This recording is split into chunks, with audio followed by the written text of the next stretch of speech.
So most of you are very familiar with me. I'm the principal of Sympathy Institute of Homeopathic Pharmacy and Hospital. So today I'm going to tell you about the mechanism of homeopathic drugs with clinical cure techniques. So there are several mechanisms behind homeopathic drugs, which are categorized in different categories. There are several stages. Before we learn about this, we all know that homeopathy is based on the principle of similia similibus curantur. But before we can apply this philosophy, we need a drug. And to get that perfect drug, there are several stages or several processes that a drug undergoes so that we can apply it to get the cure. So there are the several stages we can classify as. The first one is method of identification and collection. Second one, method of preparation of drug. Mechanism of drug dynamization. Mechanism of drug action and cure. So under the first step, that is method of identification and collection. Here again, there are several processes that are several steps that are involved so that we can get the perfect drug.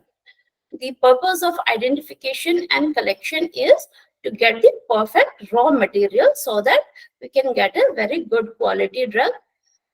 So here we have the first thing, that is identification. Next is the collection. First, the identification process is completed. Next comes the collection. Once the collection is completed, then it undergoes the drying and preservation process. Next, the transportation. So identification of raw material. Here we will not talk about the drug. Here we are talking about the raw material. Okay, before we can prepare drug, raw material is required. So raw material, as we know, we have different sources of homeopathic drugs, that is plant, animal, minerals, no-salt, sarcodes. These are the major group of drugs that we usually use. So the identification varies from country to country, and it is mentioned and recorded in the pharmacopoeia of the country. So identification, mostly it is done on the basis of scientific name, and that is mentioned in the pharmacopoeia of that country. For the identification, we need several experts in their field. Like plants should be collected with the help of a good botanist who can identify and differentiate one species from the other and select the perfect drug. Next, similarly, for animals, we need a zoologist, a qualified zoologist, so that the accurate animal can be identified for the preparation of the drug. Next, similarly, if we are preparing drug from the mineral kingdom, we need a good chemist, the person who has degree or who is qualified in the subject of chemistry. Likewise, for the pathogens like the nosodes and sarcodes, these are either healthy tissues or the pathogens. So for that, there are specialized person called virologists who can identify and collect the drug. Once the identification process is completed, next step comes the collection. Collections of the accurate and the perfect raw material. Here, this is a very important step for a drug, because the collection, when we are collecting, at the time of collection, there are several criteria like the time of collection, the source of collection. All these are very important. They play a very important role in the final product of the drug. Like the plants, when they are collected, only healthy and matured plant should be collected depending on the part used. Reason is that we can get the best phytochemicals out of that plant. Suppose the whole plant, sometimes in the pharmacopoeia it is mentioned that the whole plant must be used. So for the collection of whole plant, a fully matured plant in the flowering, mostly in the flowering stage, is used, because at that time the phytochemicals or the active substances are the best in that plant. Similarly, when they are using the different parts, when it is very healthy and matured, that time is the best time to collect the plants. Likewise, in animals also, healthy animals should be collected from the native places. It is always mentioned that it should be collected from the native places. In animals, there are different, there's quite a variety. That is, sometimes live animals must be used, sometimes dead animals can be used, or sometimes secretions or excretions can be used. So it varies. In animals, the time and the materials to be collected varies. But one thing is common, that only healthy animals must be collected, or their parts should be collected for the preparation of the drugs. Next is the collection of pathogens. This is very specific. There are specific conditions for collection of pathogens, and so that the correct nosodes can be prepared. Likely, for the preparation of sarcodes, only healthy tissues should be collected from the animals or sometimes human beings. Whatever is applicable written in the pharmacopoeia, from that source, either very healthy or disease stage, like the syphilinum. We all use the drug syphilinum. So syphilinum, the pathogens for preparation of syphilinum, that should be in the second stage of syphilis. That is what is mentioned in the pharmacopoeia. So in the first stage, if the pathogens are collected, that might not give a very good result or very good quality drug. Only in the second stage, it will give a good quality result. Okay. So similarly, drugs from mineral origins, many of the drugs are available in nature. They are freely available in nature. But there are certain chemical compounds that need to be prepared in the laboratory, mostly the acids or the mercurial compounds. Like that, there are many drugs that needs to be prepared in the laboratory. So here we need a good chemist for the collection as well as the identification of drugs from the mineral origin.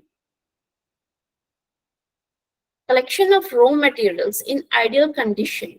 Ideal condition is not something that is common. There is no one particular ideal condition. It varies from one drug to another.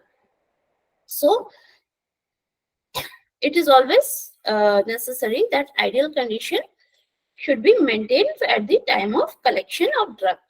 Sometimes it may be ideal condition, may be in terms of temperature. Sometimes it may be in terms of season. Sometimes it may be in terms of the the condition, that is sterile condition. It is collected in the sterile condition, or some particular materials are used for the collection. So that is ideal condition varies from one source to another. So collection of similar substances or wrong substances can give a completely different result. This is the mistake that many times this mistake result in the inefficacy of the drug. Because in the plants and animals, mostly in case of plants and animals, there are many similar looking plants, two similar looking plants, but they are very different in their constitution and in the phytochemicals. That should be avoided. That is why we need expert for the identification. Before the collection comes the identification. So to avoid this mistake, we need experts. And collection of substandard or deteriorated raw material can reduce the efficacy of the drug. So while collecting, one more thing should be taken in mind, that the material that is collected should be in good condition. Like during transportation or during collection, if we are collecting the decomposed materials or decomposed animals or decomposed plants or the diseased ones, then that is going to affect the net end product of the drug, and in return the result it is producing. After the collection comes the drying and preservation. Drying and preservation, why it is essential? It is essential because the raw drugs can be collected from various sources, very different, very far and wide sources. So from the site of collection to the transportation, reaching the manufacturing unit, there is a time frame. During that time frame, the drug raw materials can be destroyed. That is why, to preserve its efficiency, it is essential to either dry and preserve it in the ideal condition. So drying is required mostly for preservation of plants so that they can be prepared by the new method. In the old method, the plants, they are collected and they are used along with the juices. But in new method, that juices are dried out and then it is extracted again whenever it is needed using alcohol. After the drying, it is preservation. Preservation is done by storage in the dry and cool condition. Ideally, that is the ideal condition for storage of plants. Preservation of raw materials of animal origin varies because depending on the parts used, like the whole animals are used or the secretions or excretions are used. Likewise, the preservation process varies. For example, the venoms, the drug that are prepared from venoms. So the venom is collected from the snake and that needs to be preserved in the glycerine. Okay, this is specific for the venoms. Dried animals, they can be dead animals. If it is specified that dead animals are used, then the dead animals can be collected and preserved. Sometimes, like the Apis mellifica. Apis mellifica, you need to use the live honeybee. Okay. So to transport, preserve and transport, you need to keep it alive, right? So you need to create an ideal beehive or ideal condition for the preservation of this honeybee so that it can be prepared as whenever needed. Next, the preservation of raw materials of mineral origin depends on the volatility and toxicity of the substance. Yes, the drugs from the mineral origin, there are not all the drugs are same, but there are some drugs that are quite toxic. Some drugs are quite volatile. Like the phosphorus, you can't keep it in open air. It needs to be stored in the kerosene so that it doesn't catch fire. Next, the drugs like camphora. Camphora are highly volatile substances that needs to be preserved separately in a separate chamber so that it doesn't destroy the efficacy of the raw drugs. There are several other drugs from the mineral origin that are toxic, like the sulfuric acid. This should be kept in a airtight container and the temperature should be maintained so that it doesn't blast out or it doesn't hamper the other materials. After the preservation comes the transportation. Transportation is essential from the source, wherever it is collected, to the manufacturing unit. Mostly the raw materials are collected and transported to the manufacturing unit where the homeopathic drugs can be prepared. So during transportation, it is essential to ensure that the active property of the raw material is maintained. This is the challenge while transporting the raw material, to maintain the active property of the raw material. Generally, during transportation, temperature and dry condition is maintained. For transportation of tissues and pathogens, sterile and cold chain conditions are maintained. These are specific for pathogens because when you are using the live pathogens, they might get destroyed or they might die during transportation in warm conditions or for the difference of the temperature. For the animals also, the same thing is applicable. So the condition of their health is maintained so that they are reaching the manufacturing unit in a healthy condition so that a good quality drug can be obtained. After the raw materials are collected, preserved, and they are reaching the manufacturing unit, next step comes the preparation of drugs. Okay. So when the drugs, raw drug substances, they are reaching the manufacturing unit, first thing that is done is quality check of the raw drugs. Quality check of the raw drugs. There are several parameters for checking the quality of the raw drugs. Mostly is the microscopical examination or the physiochemical examination to check the accuracy of the drug. So once that is done and they are satisfied that this is the perfect drug, next comes the preparation of the mother tincture, mother solution, and the mother powder. Okay, these are the three category of the mother substances. So what is mother tincture? Mother tincture is a solution that is pharmaceutically prepared from medicinal drug substances of plant or animal kingdom by the process of extraction using suitable menstruum in definite proportion as per pharmacopoeia. So mother tincture is prepared mostly for the raw drugs of the plant and animal kingdom. Here, the extraction is done. This may take several days, and there is several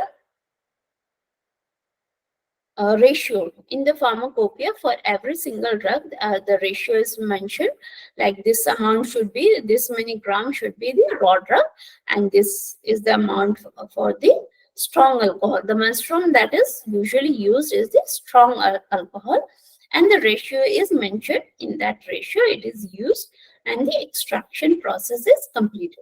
Now after the extraction, what we get is the mother tincture of the drug. Here we can call it as a drug, homeopathic drug. Once we get the mother tincture, it is called homeopathic drug. Okay. Next is the mother solution. Mother solution, this is a solution that is pharmaceutically prepared from medicinal drug substances from mineral kingdom or chemical drugs which are soluble either in purified water or alcohol. Here, two main things are used for preparation of the mother solution depending on its solubility. Here, the major factor that determines the preparation is the solubility. Either it is soluble in water or soluble in alcohol. Here, the ratio varies. Sometimes both are used, and sometimes only one of this medium is used for the preparation of the solution, mother solution. So when you go through the pharmacopoeia, under different drugs, it is mentioned how much amount of alcohol, how much amount of purified water, and how much amount of the raw drug should be used. Next is the mother powder or mother trituration. This is a solution or substance that is pharmaceutically prepared from medicinal drug substances from all sources of drugs. Here it is not specific from which source it should be, which are neither soluble in purified water nor alcohol. Here it is prepared by the process of trituration with sugar of milk. It is also called the mother substance. So here are various names for this substance. It can be called the mother powder, mother trituration, or the mother substance. Here the group is not specified from which group you can prepare. The only criteria for preparing mother trituration or mother powder or mother substances is that this is done under the condition where the raw drug is not soluble in alcohol and purified water. Next option comes to prepare it with sugar of milk. So to prepare with sugar of milk, there is a process called trituration. Through this process, the drug is prepared.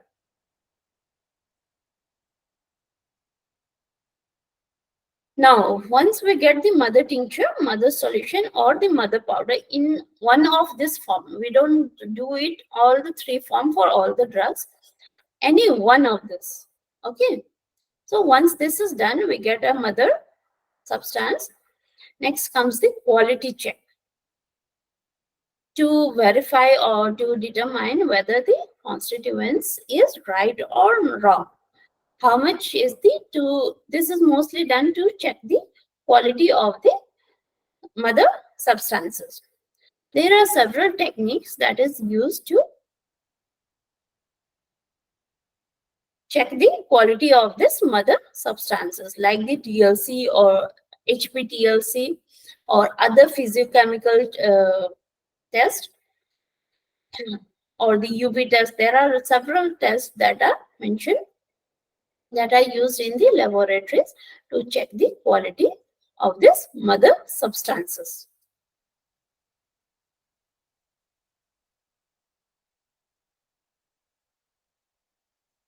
So when we get the mother substances, this is the very basic foundation of a homeopathic drug, any drug. So from here on, we have the potencies, various potencies. From here on, the various potencies we get out of the process for getting these potencies is called drug dynamization. Dynamization means giving power or giving energy to the drug substances. Basically, two methods are used to give this power or to dynamize the drug. Dynamize means giving power. Two processes are used, succussion and trituration. Now, we make the drugs in different scales. Basically, we have three major categories of scales for preparing homeopathic drug. That is decimal scale. Here the ratio is 1 part of the mother tincture, mother solution, mother powder. We call it in general mother substances. 1 part of the mother substance and 9 parts of the vehicle. Okay, most vehicle we use is the alcohol.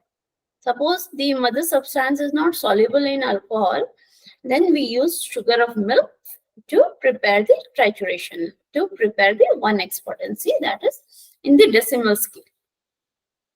Similarly, if we are making it in centesimal scale, from the mother substances, the ratio will be 1:99. So we'll get the 100th potency. That is in the centesimal scale. Okay. Next, the scale is the 50 millisievert scale. In 50 millisievert scale, the difference is that in the ratio 1:50,000. So 1 part of the mother substance and 50,000 part of the vehicle. So once we get the ratio, next is the process of dynamization. Two process comes in, that is either through the succussion or through the trituration. Succussion is used when it's soluble in alcohol. You mix 1 part and one part of the mother substance, and in the ratio we use the vehicle and give it stroke. Succussion is mainly giving the stroke. Okay. In trituration, we increase the power. Ratio is same in different scales, but here the vehicle differs. That is, vehicle is sugar of milk. Okay. So here we get different potencies under different scales. Like in decimal scale also, there are several potencies like the 1x, 2x, 3x, 6x, 12x, like that. There are several potencies. Similarly, in centesimal scale, we have the 30, 200, 1m, 10m, like that. Okay. In 50 millisievert scale, it is marked as 0/1, 0/2, 0/3, 0/4, like that. We get many potencies from a single drug. Okay. Next challenge, once you have dynamized the drug, then the challenge comes in the preservation, storage and transportation of the finished products. Once this potentization or dynamization is completed, the product, it has to be labeled as homeopathic drug, mentioning the scale, date of manufacture, and batch number. Okay, and it is packed in a certain ratio, that is in 10 ml, 15 ml, or 30 ml bottles. Next comes the storage. Storage, initially it is done in the warehouse of the factory or the manufacturing unit. Next comes the preservation. Preservation of this finished products, it is essential to maintain the integrity of this finished products or the finished potencies. So the ideal condition for storage of homeopathic drug is maintaining of temperature, maintaining of humidity, and maintenance of smell. This is very important. First thing, it should be stored around 20-25 degrees. That is the ideal temperature for storage of the finished products. Second thing is humidity, because humidity can destroy the finished products, either in mother tincture form. Mostly mother tinctures are very much susceptible to destruction under moisture. Another important thing is the smell, because our homeopathic drugs are in very minute form.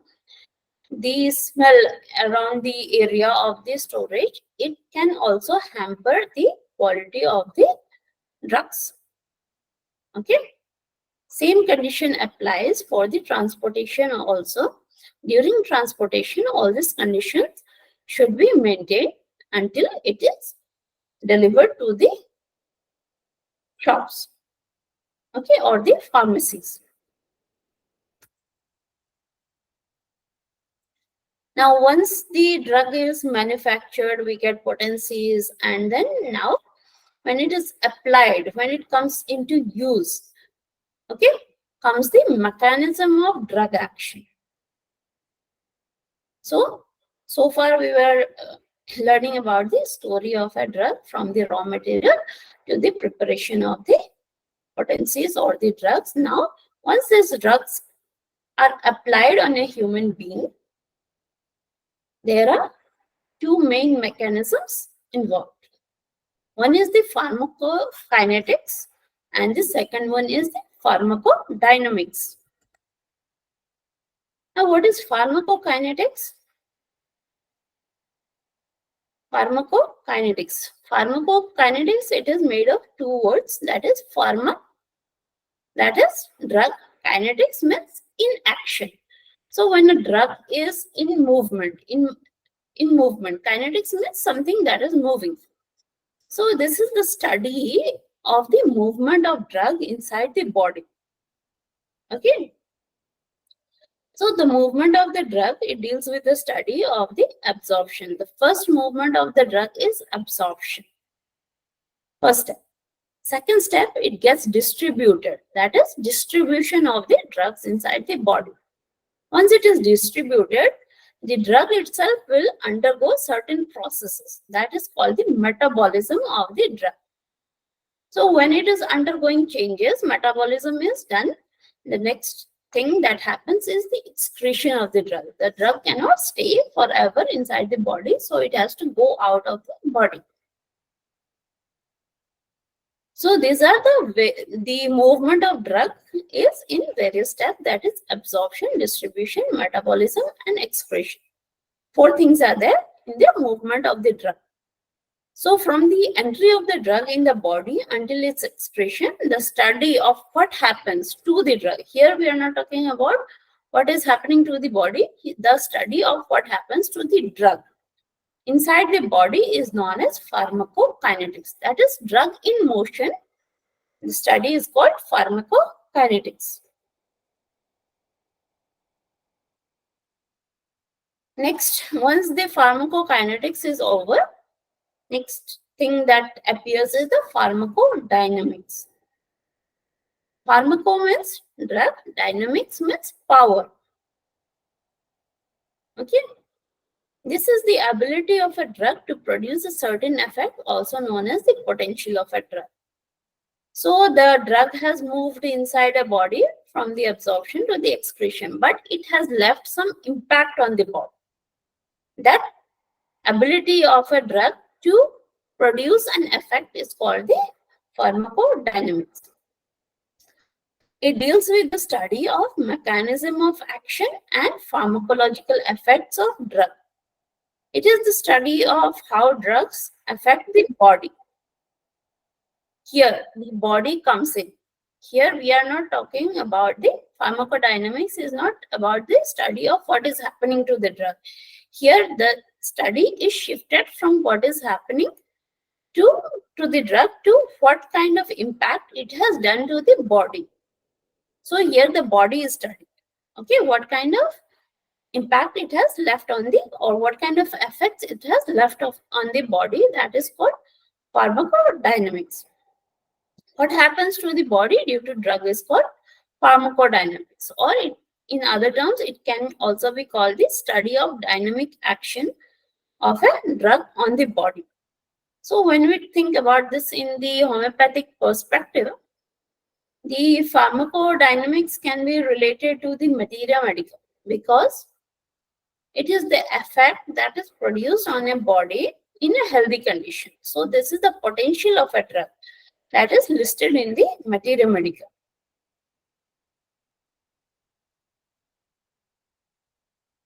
So when we talk about the action of homeopathic drug, when we specify it to homeopathic drugs, the mechanism of homeopathic drugs was identified by Dr. Hahnemann, and he named it as the action of medicine and described it in the aphorism 59 to 65 of the 6th edition as the primary action and the secondary action. So Dr. Hahnemann already knew 250 years ago that a drug has some action, and that is also categorized into 2 parts.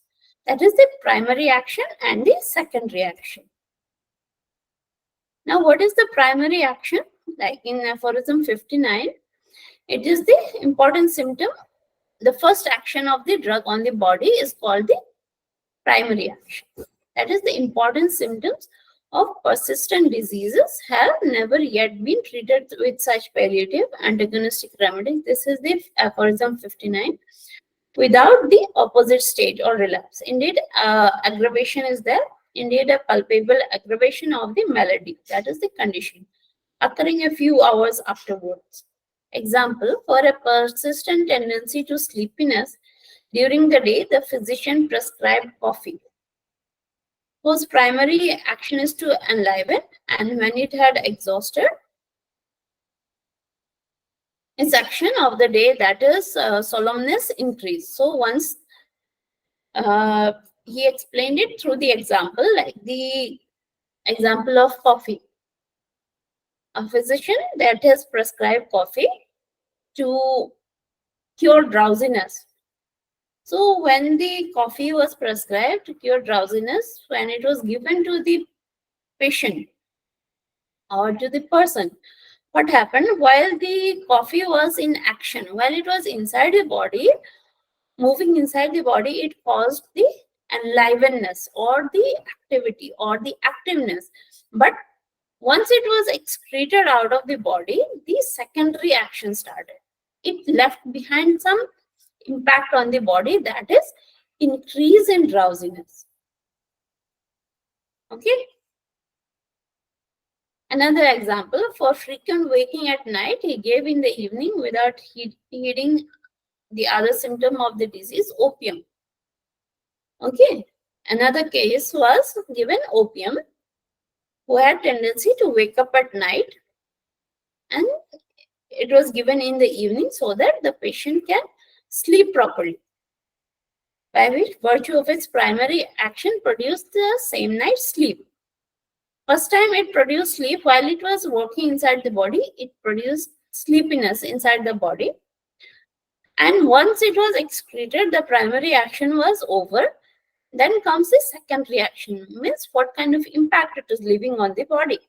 So here it comes the sleeplessness. The patient become more and more sleepless. the secondary action. Once the primary action, this is the action of a drug which follows the primary action. Here also it is explained with the help of example, like large doses of purgatives or laxative salts were given to excite the bowels. Like in case of constipation, the doctor gave purgative or laxative to evacuate the stool.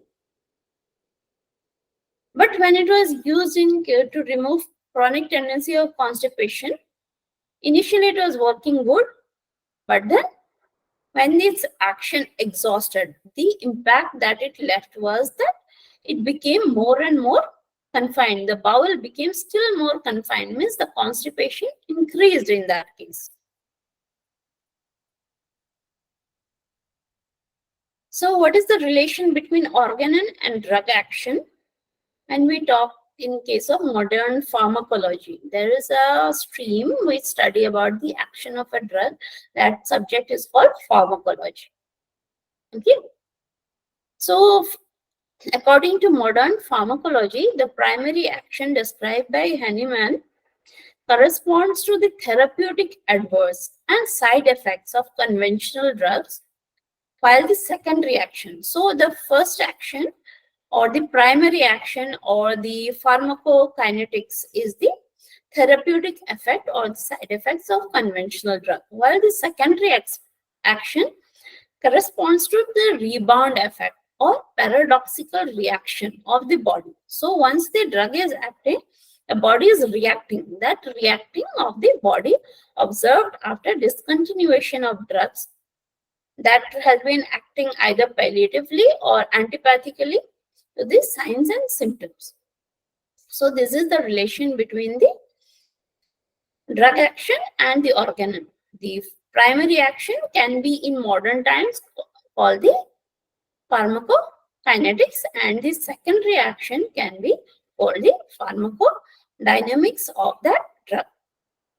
So once this action of the drug is completed, next what to expect? That is cure. Once the drug has taken its action or taken its course, next what happens is the cure. Okay, the cure may be positive, may be negative. So in the 6th edition, in homeopathic cure, they show us that from the uncommonly small doses of medicine required in this method of treatment, which are just sufficient by the similarity of the symptom to overpower and remove from the sensation of the life principle the similar natural diseases, that there certainly remains after destruction of the later at first a certain amount of medicinal disease alone in the organism. But on account of the extraordinary minuteness of the dose, it is so transient, so light, and disappear rapidly. So here the ideal cure is described. So to gain the ideal cure or the perfect cure, okay, first thing that is required is the small doses of medicine. To accomplish cure, first thing, small doses of medicine is required. When we talk about small doses of medicine, ideally the higher potencies has small doses of medicine because it is very much dilute. Okay, that is why higher potencies give better result and faster result. Next, the second condition, first condition, small dose of medicine. Second is the similarity of symptoms. Here the principle, homeopathic principle, similia similibus curantur comes in. So to get the cure, you have to select a drug with similarity of the symptom, which has the potential to cure the similar conditions. Okay, here similar condition in terms of nature of disease, sensations, etc. Next, after destruction of the later, that is the sensations or the disease. Next comes the certain amount of disease is alone in the organism. Something remains. Okay. Next, what happens is it gradually the vital force comes into action and it eliminates it completely. On account of extraordinary minuteness of the dose, extraordinary minuteness, that is mostly the 50 millisiemens, it is so transient, so slight, and disappears so rapidly of its own accord that the vital force has no need to employ against this small artificial derangement of its health. So when you are applying a very minute dose, which is so perfect that the body reacts, that is the primary action and the secondary action. After these two actions is completed, what we get is the vital forces doesn't need to put in effort to eliminate the diseases or the condition or the symptoms. Okay. Then any more considerable reaction that will suffice to elevate its present state of health up to healthy. So slowly and steadily, the person or the patient will revive to its healthy state or healthy position.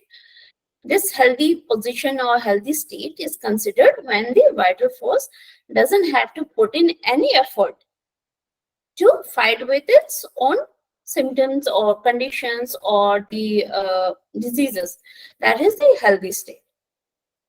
That is then will suffice to effect complete recovery. Then only we can say that the complete recovery has happened, for which after the extinction of previous morbid derangement, but little effort is required here.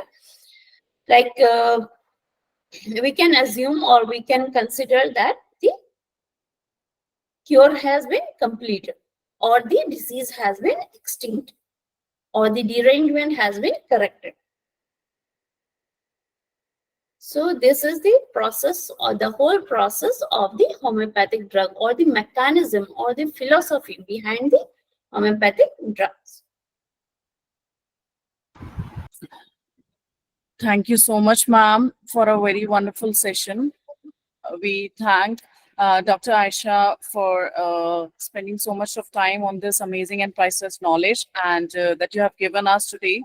It gave us a unique understanding of this amazing topic, mechanism of homeopathic drugs.